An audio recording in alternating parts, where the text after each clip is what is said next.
What? Well, what have we here? After a little hiatus because of some technical difficulties, here we are back on the Schmotable.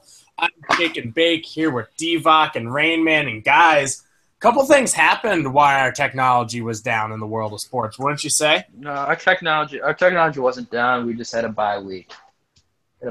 Shake and Bake. A couple bye weeks. Whatever you want to call it, Divock. That is all for you. But guys, let's dive right in. Baseball is happening. Two championship series in the NL and one in the AL, of course. And let's start in the AL because this series blows. The Cleveland Indians are shocking the world, and by shocking the world, I mean nothing about the fact that the Indians are bad. I mean the fact that Cleveland has a shot to get back to its second straight title in the same season.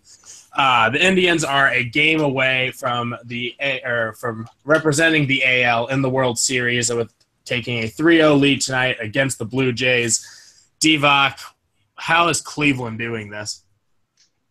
We've got a lot of magic working right now. And I would say, honestly, it's the spirit of Juan Uribe. God bless that man. So every time he signs anywhere, the team goes to the World Series. And you know what? Even though he was cut, like at the trade deadline, the spirit's still there. What do you think about that, Baker? I mean, I can't say you're wrong, but I feel like Napoli, a fellow aged veteran with winning experience, could maybe have a part in this too, possibly. Napoli, he was one of my key indicators for my extremely drunk bet I made in February. Yeah, can we revisit this bet? We can. Yeah, it was a great bet. So I was blackout, hammered. Your mother drunk. is excited. She does not listen to this. So it's probably the only way you can bet on Cleveland sports is to be blackout drunk, right? I bet Cleveland Indians to win the AL at like 7.5 to 1 odds in February, which really aren't that great of odds in February, thinking about it now. But I did, and my one, besides Uribe, obviously, my main things were Napoli, great signing in the offseason. Everywhere he goes, they seem to win, and the Red Sox and the Angels. You have Rajai Davis, who I liked a lot, is a great signing. A great rotation. Obviously fell apart a little bit with the Carrasco and Salazar injuries. Not really, and Trevor Bauer doing whatever he did to his pinky, flying a drone. But yeah, that's no, he's right. Yeah, He's right. And Terry Francona, of course, probably the best manager in the AL. Not probably, He is. He flipped off a camera, right? That was a TBS camera that was zoomed in on him in the dugout. Oh yeah, well he can do whatever the fuck he wants because he's Terry Francona. I know, he is Terry Francona. For me at least, that's the linchpin of this whole thing that people forget. That Terry Francona is the manager of the Indians. I think that he, obviously all the success in the world with the Boston Red Sox, finally came up a little short, took a season off, comes back to Cleveland, and has been rebuilding this team for a few years. And I just think people forget that he's there and how good a freaking manager he is just because the Red Sox gave him a raw deal because, the Red Sox are the Red Sox, and it's Boston sports. You have a short leash if your name isn't Bill Belichick. I think it's him and Dusty Baker who are, those guys that when they go to a new franchise, they really elevate it, and I think Terry Francona is a great manager. The difference is Dusty Baker sucks ass, and Terry Francona is good at managing a baseball. I mean, okay. Raymond, did you just use Dusty Baker and Terry Francona in the same sentence? Dusty Baker elevates franchises. He doesn't No. Dusty Baker elevates pitch counts. That's what he does. Yes. That's all. Rain Man, as someone who has suffered through a personal Dusty Baker experience, I can tell you that he. Are you a Reds fan? Yes, diehard Reds fan. Sad, diehard, sad little Reds fan. Sad. See, I was a Yankee fan. I am a Yankee fan, but I just don't follow. Shake and Bake. Can we kick Raymond? We So kick the Raymond point off about now. Dusty Baker, I'm going to quickly make, and then we're going to get back to baseball that's actually happening, is Dusty Yes. Baker. Let's get back to Dusty baseball. Baker is good at taking a downtrodden franchise or a talented but poorly managed franchise beforehand and elevating it to playoff status. That's what I'm saying. He's not what he doesn't. But he punch is into not the good enough to do anything championship. important in the playoffs. Every World Series, yeah, he doesn't win World Series, but Like he got the Reds back to playoff contention. Then they fired him and made a dumber move by hiring Brian Dickhead Price. And then Dusty Baker is now, as you see with the Nationals, got the Nationals back in the playoff contention because the players actually like to play for him. But as we then once again saw, he found a way to blow it. So, yes. in that saying, no on Dusty Baker, yes on Terry Francona. Now over to the NLCS. Oh, yeah. Divac and I have a very similar opinion on what's happened here. So the Cubs won Game 1 after the Dodgers came all the way back to tie it late. And then Clayton Kershaw got the monkey off his back once again, or whatever was left of the monkey off his back, and pitched an absolute gem last night and helped the Dodgers tie the series 1-1. But Divac, you and I both have the suspecting feeling that the Dodgers F their way out of a 2-0 series lead, because I legitimately think that they should have a 2-0 series lead. Yeah, well, Shake and Bake, we are both now. We're both in Chicago, and we are both Cubs hater. You're a Cubs hater. Are you a Cubs hater? Yeah. Yes. We are both Cubs haters. Fan. We are both. And of course, I'm a White Sox fan, diehard. We are both Cubs haters, living within 5 miles of Wrigley Field, and I think we can both honestly say we'd rather be living in sub-Saharan Africa right now. Antarctica, it's winter. Antarctica. I'm actually pulling for the Cubs. Yeah, well, I'm pulling. Green Man. Raymond. Jeez. Okay. So back to Dave Roberts. You walk Barry Bonds. You walk Ted Williams. You walk Babe Ruth. You do not walk Jason Hayward, and you do not walk Chris Coghlan. Because the problem is you put people on base, and then your pitcher needs to throw strikes. He has to. There's no other way to do it. And the Dodgers have had a pooey bullpen. It's not great in pressure situations. It's Joe Blanton. Yeah, like you're not throwing Andrew Miller, Cody Allen out there. I mean, my biggest issue is not only that. Obviously, the walking of Hayward, literally just because he got a triple earlier in the game. Jason Hayward gets ropes the ball into right field. He can probably get a triple. He's an athletic guy. He's just had a shitty year at the plate. But the Coghlan walk, and then loading the bases for, even though it was a pinch hitter and you can't call it a pinch hitter, knowing that Miggy Montero, who, while he's not the hitter he used to be back in his Diamondback days, is a veteran power hitter at his best. Absolutely. And, there was one out. Were there even 2 outs? There were 2 outs. There were 2 outs. Okay, so still, in a pressure situation at home, in a home run-friendly ballpark, you load the bases against a veteran power hitter. That's just stupid. Like, I'm sick and tired, especially in the playoffs, because I think there's a certain, now granted Dave Roberts is not a super experienced playoff manager, but I'm just so sick of seeing, Bochy did it against the Cubs too, of just coaches, managers, over-managing their teams to try and, play a matchup.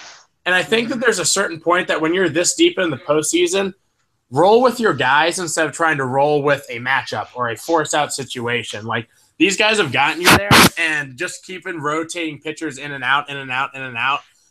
When has that ever really worked in the postseason, or at least consistently? Well, the ironic thing about Roberts is that they had the lefty warm in the bullpen and he didn't go to him. Yeah. And not that I'm saying he should have. I mean, the thing he should have done is he should have just pitched to Coghlan. He should have just pitched to Hayward. Yeah. And you don't put the guys on base, because once you have to throw strikes and the hitter knows it, it's a different ballgame. Absolutely. It's a different ballgame. And Chris Coglan's not a good enough hitter you can go after Chris Coghlan when you have a base open. You can throw it out of the zone, make him chase. I don't know. It's Chris fucking Coghlan. Anyway, so because of these managerial issues, we're going into a tied series 1-1 tomorrow. Mm-hmm. Jake Arrieta and Rich Hill, coming off his own short rest, are on the mound against each other Rich Hill and his blisters. in the Dodger Stadium. Who's going to come out of this one? Who's going to take a 2-1 series lead, guys? Just on a quick prediction. I don't need a diatribe. Rayman, you can give a little prediction right here. A little diatribe. Yeah, you can absolutely give the diatribe. I think that Jake Arrieta, will lead the Cubs to a win. But Joey, go on your diatribe. Okay, so Rich Hill. I have a diehard friend who's a diehard Cubs fan. I have a lot of friends who are diehard Cubs fans. One of these, he vividly recalls a playoff game, the last one he was at, were 9 years ago, where Rich Hill started a game for the Cubs. And I predicted, this is another one, I predicted that Rich Hill would come back and haunt the Cubs after he signed with the Dodgers, or was traded to the Dodgers. And that's what I'm sticking by. Here we are. And here we are. Rich Hill. I will say I think Rich Hill will come out and pitch very well. I think the Cubs will steal this one if I'm putting my super aggressive bias aside.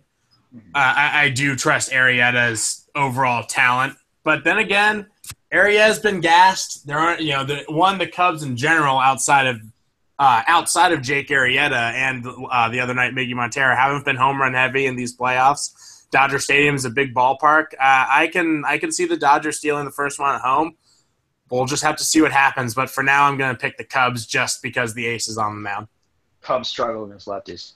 That's very really, true. Really struggle. Yes, they do. We got shut down by Bumgarner, got shut down by Moore, got shut down by Kershaw. You're going to see Hill again. I'm excited to watch, and hopefully I'll be around some fans who are suffering. But, guys, let's move on to football. Especially since Rain Man, baseball is not your favorite sport like football is. So biggest news out of the weekend, much to many people's chagrin, and I am not rooting for injuries but smiling in the back half of my face. Ben Roethlisberger went down with a meniscus injury. He has to have surgery. He's out indefinitely. Can your fantasy team survive its season without Ben Roethlisberger? Yes. Absolutely. The only person I have on my team remotely affected by it is Sammy Coates. But, he was a waiver wire pickup. He was a great one last week. But, he's not someone I was considering starting. Wait, man, can I stop you? I don't think we were talking about your fantasy team in particular. I think we're talking about fantasy teams in general.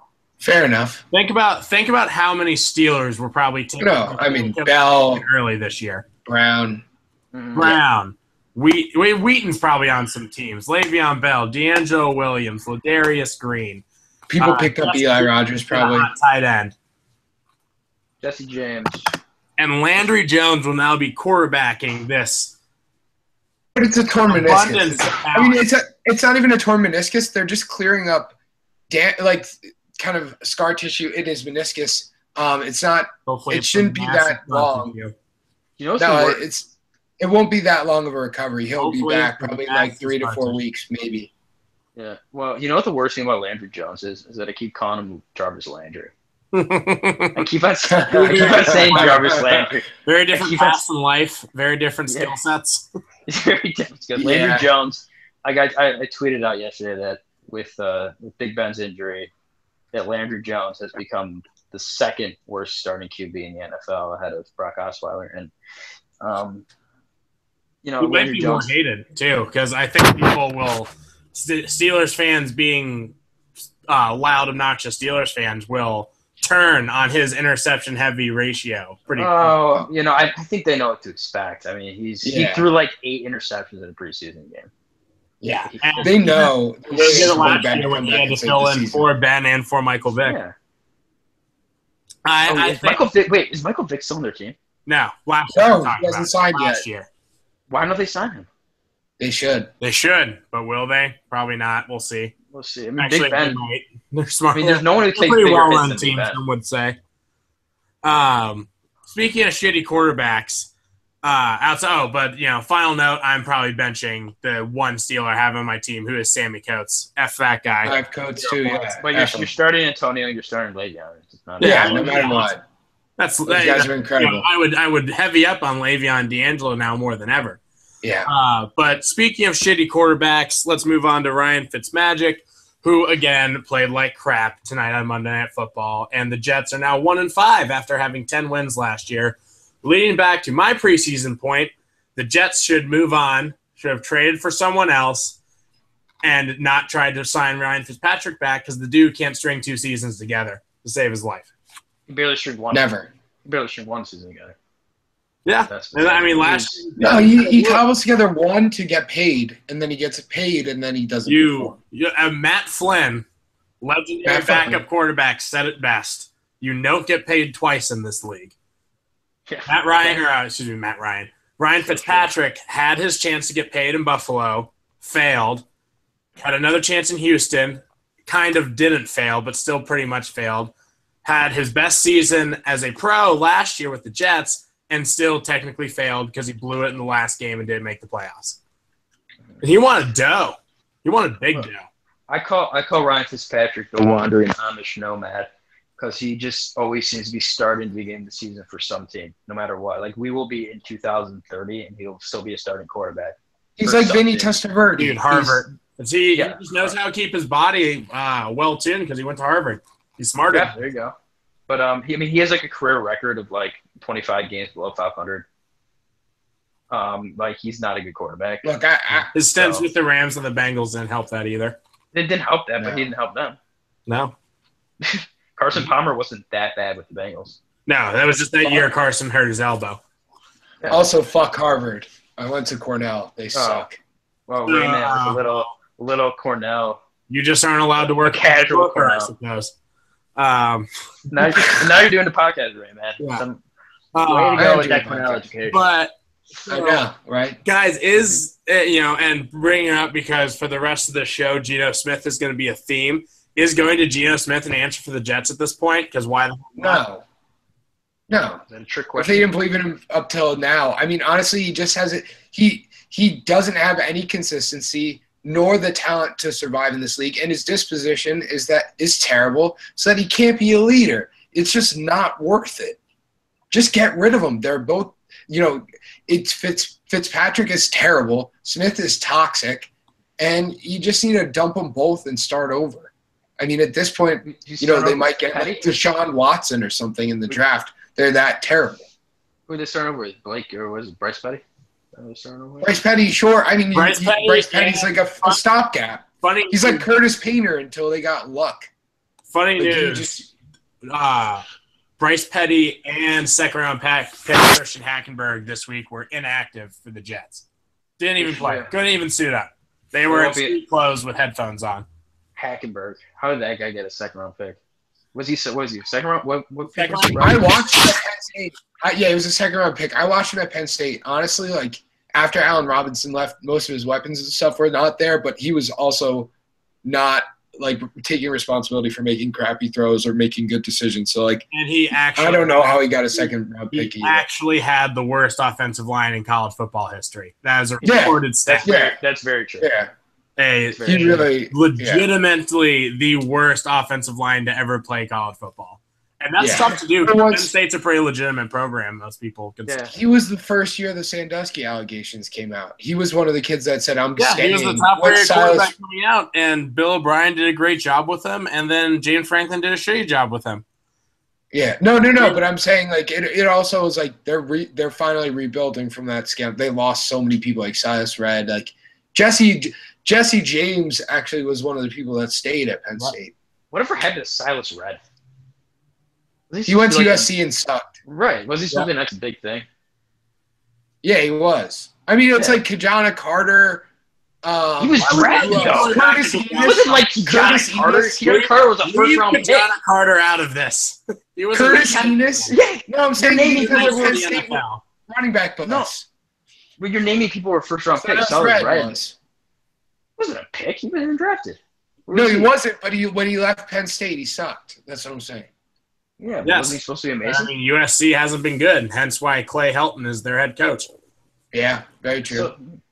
Guys, sucking has kind of been the theme for our football talk right now. It's going to keep going because you know how Monday night is football night? Well, Monday night sucks. Yeah, it does. The Monday night football games, in my opinion, sometimes scheduled before the season. Sometimes they seem like great matchups. By the time we get to every game, some of them are a lot worse than the Thursday night matchups, and the Thursday night matchups are fucking terrible. Yeah. How does They're this awful. happen? How does one of America's most beloved sporting nights, like Monday Night Football, is an American institution? How has it become so bad? Well, I think honestly we're oversaturated. It's like football is so. I think there's fatigue. I think that it's like Thursday, Saturday, Sunday, Monday. Like you just like I need to have like I used to love it when it was Sunday, Monday, and like the. You don't tune in for the Tuesday night Mac game? What's wrong? Tuesday night. I bet on the Tuesday night Mac game. When the NBA's on, I'll be watching like all week. But I mean, like it's just so I don't know. And the games are. Promise you can't even get your thoughts out. I can't get my thoughts out. Anyway, you know what? I just thought it was a terrible matchup, and the penalties were terrible. It was the longest third quarter in like the history of Monday Night Football. We'll get to the actual game here in a hot sec. But I'm just saying, like in general, they aren't good. In general, yeah, they're bad. The NFL is doing a lot of. The NFL, the product itself is really, really bad right now. It's the worst I think I can ever remember it, especially with just the celebration penalties, that type of shit. Like, yeah, the two teams that tweeted mock replays because the NFL banned them from. Did you see that? The Eagles made a wood cutout of a paper person replicating Malcolm Jenkins' touchdown interception for a touchdown because you're not allowed to post replays or make GIFs out of them on social media. And the Browns did it too for a touchdown. Yeah, I saw that. I agree with that. That's just a stupid fucking rule. It's stupid. No one people want to see that stuff during the game. Like that's half the point of social media is to be like, silly touchdown dance, absurd catch. Let me watch that right now since I'm not in the area to get the game. Right. Yeah. Yeah, I think that's absurd. I don't even understand the crackdown on celebrations. Like, why is that bad? They claim it's like sportsmanship for kids, but like kids want to be entertained. They don't give a fuck about 25 and I'm still a child. I want to be entertained, damn it. Yeah, we don't give a fuck about the kids. I know it's bullshit, but like the NFL telling kids to play that's what they're claiming. I don't believe that for a second. The NFL also claims that concussions still aren't a thing, even though they actually sponsored. No, they finally admitted it. Finally, just after. Oh no, they took it back. They took it back. They took it back. These concussions are fake. They said yes and then no. That's exactly what happened. Guys, and then they revoked funding. Before we get to our final segment and wrap things up here for the evening, I just want to give a big old slow clap to good old Geno Smith. What a guy. What a champ. Call Monica Lewinsky and get him a blowjob on me. I just love that man. Comes in late, trying to earn his job back, do what he does best, but he did what he did best, and he threw a pick, and it got me a win in a much-needed fantasy league. Oh, wow. You got a win off that? You got a win off the INT. They almost had the sack strip fumble, too. Like, Geno was trying to do everything to get Baker W. Oh, man. Damn it, he got shaken Bacon W. It was great. That's a classic Monday night win. That's such a Monday night. Love where it. Geno Smith's coming in. And it was better because in another league, I extended the lead because of David Johnson. In the league that I got the win off Geno in, David Johnson was killing me. And Geno just came through. Like, what a stud. What at least he came through for somebody, finally. Yeah, I know. Exactly. Yeah, well, congratulations. I wish I won like that. Well, so let's get to the Mary. Yeah, let's get into Mary Plow Kill, our general closing segment here on the Schmotable. So, guys, quick, who you marrying? I'm marrying Zeke. Zeke is just killing it for me, and behind that offensive line, he's just going to be amazing. I was going to say, are you allowed to marry the offensive line? Can that be? I think that's really the person you want to marry. Like, you're marrying the lesser sister to get to the hotter sister here. And I mean, honestly, 2/5 of the line has been out for like a chunk of time, and he's still killing it. I hate saying it because I hate the Cowboys, but Zeke's just been doing so well for me, so I have to marry for him. All right. You gotta roast I am going to marry Odell Beckham because even though I've already married him probably 50 million times, and I have a huge man crush on him, I'm officially He's in a lovely. gonna marry him because he's gonna have a monster finish to the 2016 season. He's a nice guy. I've met Odell Beckham in person before. He's a nice guy. You've met Odell in person? Yeah, a couple SEC media days back in the day. Oh wow, nice guy. Really, legitimately nice guy. Just emotional on the field. There's nothing wrong with that. Ron Artest is like that. But Ron Artest fucking beat up someone in the stands. Rain Man, can we please not do that? Dude, I have met Ron Artest and I've worked at the NBA and no. He is absolutely one of the nicest people off the court, but when he gets on the court, something goes off in his head. It's like a switch. He can't turn it back. That's why. Okay, all right. I actually believe he's a friend to pandas. To be fair, he is. He's changed his ways since his Motor City beating up people days. All right. Back to the topic. We all know I'm marrying Geno Smith. Yeah, BJ's on a hundo P marrying Geno Smith, and I'm totally okay with how reverse that sounds. Plow. Rain Man, let's start off with you again. Who are you plowing this week? So this week I'm plowing. I mean, DeMarco Murray is obviously a great one, but against the Colts defense, he's just gonna kill it this week, or like he should have against the Browns. All right, Divac. I am going to plow. Like literally, I'm just gonna take him in bed and say this is just this one time. That would be Deshaun Jackson because just like Golden Tate this week. Everybody's going to be benching Deshaun Jackson against the Lions next week. And you know what happens when people do that, right? Goes off, yeah. Goes off? So, goes off. I'm saying Deshaun just this one time. So, wow. For me, I'm taking San Diego backup tight end Hunter Henry. Or just name Henry. I picked him up. What a Thursday evening Hunter Henry had for Shake and Bake. And that that gets him a spot in my bed for one evening and one evening only. Oh, wow. Is his name Hunter Henry or Henry Hunter? Hunter Henry. It's Henry Hunter. Henry Hunter. No. Evil twin. That's the guy who drops balls on third down, not the guy who gets touchdowns on second down. I think he's the best forward backwards name since Austin Miles. Or Miles Austin. Sorry. Wow. That's great. Proved your point right there. That's stunning. All right, who are you killing off? Divac, we'll lead off with you since I know you're upset. I really can I kill fantasy football? You do have to delete your DraftKings account though. We just went over this. It is a conundrum you're going to have to deal with. DraftKings will not go anywhere because I'm an addict and I need DraftKings. And it needs me. All right. Well, okay, but seriously, I will not kill fantasy everyone. Football. So, Rain Man, who you taking? I will not kill fantasy football. I'm taking it back. I will kill Brock Osweiler because I fucking hate him. Fair. Go. I'm pulling the plug on Julius Thomas. I'm giving up. Blake Bortles can't do crap, and Julius Thomas hasn't been able to convert any of his lucks. It's just awful down there. Someday they'll get him an offensive line, and he might actually be good again. Someday. Not this year. Over the rainbow, yeah.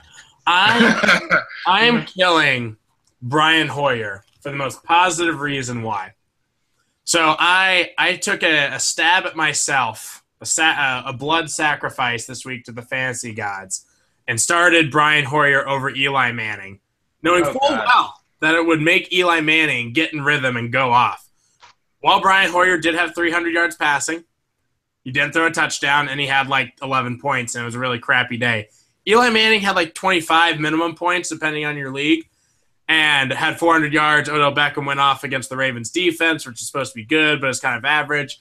And Eli just found the switch again. So by making Brian Hoyer and 1 week of my fantasy football my sacrificial lamb to the gods of fantasy football, I hereby give you Brian Hoyer's dead, lifeless body, and we'll put Eli Manning back in my starting lineup. Okay, well, that's fine, Shake and Bake, but you're going to also have to kill Jay Cutler because I don't want him anywhere near the That's fine. I mean, he can be a side piece. He can be like the bone you pick your teeth with after the nice meal, after the nice sacrifice meal. So yeah, we'll just go ahead and start like Jimmy Clausen whenever we start. Cool. Great. Who's our third stringer? Notre Dame fans need something to cheer for. Shit. Well, everyone, thanks for listening again to the Schmotable. Listen to us every week for the hot takes we have here on the show. No more bye weeks. SoundCloud link. No more bye weeks. No more bye More weeks. like a timeout, Joey. Your bye week's too long. We didn't wait a whole week. Kind of. Rain Man. You gotta. What Time time? doesn't matter to Rain Man. All right. Peace. Nighty night, folks. Night. Peace.